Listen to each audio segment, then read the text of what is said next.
Состоялись переговоры между президентом Туркменистана Сердаром Бердмухамедовым и президентом Монголии Ухнаагейном Хурэлсухом. Встреча прошла в рамках госвизита главы Туркменистана в Монголию после церемонии официальной встречи на площади Сухай-Батора. Президент Бердмухамедов подтвердил нацеленность на расширение сотрудничества в политико-дипломатической, торгово-экономической и культурно-гуманитарной сферах. Стороны обменялись мнениями по региональной и международной повестке. Переговоры продолжились в расширенном составе с участием делегации. Глава Туркменистана отметил системный характер отношений и анонсировал подписание пакета документов. Обсуждались вопросы политики, экономики, торговли и культурно-гуманитарного взаимодействия.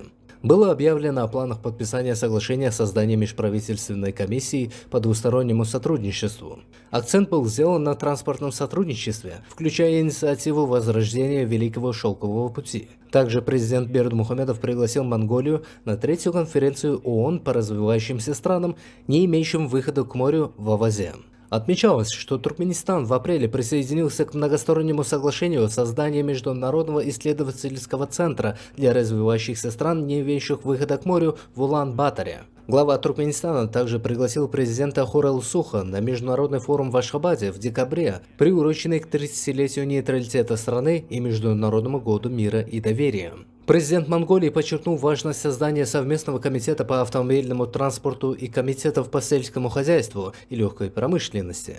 Он поблагодарил Туркменистан за присоединение к инициативе по Международному исследовательскому центру. По итогам переговоров состоялась церемония подписания двусторонних документов, после которой главы государств выступили перед СМИ.